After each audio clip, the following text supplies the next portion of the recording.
একটা উপজেলা কিছুই পাচ্ছে না, একটা উপজেলা পাচ্ছে। তো সেই জন্য আমরা এটা প্রস্তাব করলাম যে উপজেলা ভিত্তিক কোনো আমরা না করে আমরা জেলা ভিত্তিক করি। চলতি অর্থবছরে প্রথম 10 মাসে বার্ষিক উন্নয়ন কর্মসূচি বা এডিপি বাস্তবায়নের হার 49.26%। প্রতি বছরের মতো অর্থবছরের শেষের দিকে বেড়েছে প্রকল্পগুলোর অর্থ ছাড়ের প্রবণতা।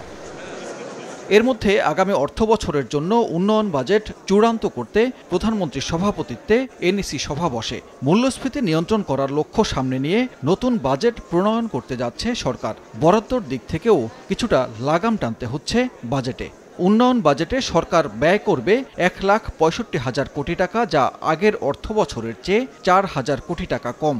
তবে বিদেশি সংস্থান 6,000 কোটি টাকা বাড়িয়ে 1 লাখ কোটি টাকা অনুমোদন দেওয়া হয়। সর্বোচ্চ 70,687 কোটি টাকা বরাদ্দ দেওয়া হয় পরিবহন ও যোগাযোগ খাতে। মন্ত্রণালয় ভিত্তিতে সর্বোচ্চ 38,808 কোটি টাকা বরাদ্দ স্থানীয় সরকার বিভাগে।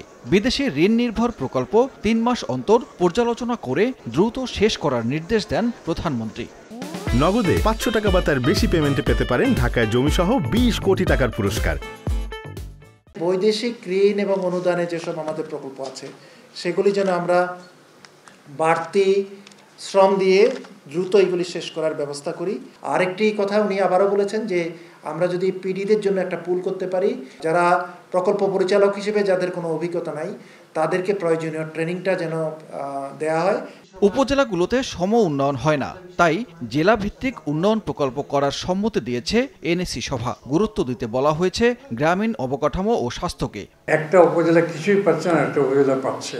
তো সেই জন্য আমরা এটা প্রস্তাব করলাম যে উপজেলা ভিত্তিক কোনো আমরা না করে আমরা জেলা ভিত্তিক করি। মাস্টার প্ল্যান যেটা বলি সেটা ভিত্তিক সেটা হবে, সেরকম একটা চিন্তা আমরা করছি। আগামী অর্থবছরে 1,321টি উন্নয়ন প্রকল্পে বছরব্যাপী 2,65,000 কোটি টাকা খরচ করা হবে। অর্থনৈতিক পরিস্থিতির আঁচ থেকে সুরক্ষা দিতে বাজেটে এবারও গুরুত্ব দেওয়া হবে সামাজিক নিরাপত্তা খাতকে। সানবীর রূপল, সময় সংবাদ, ঢাকা।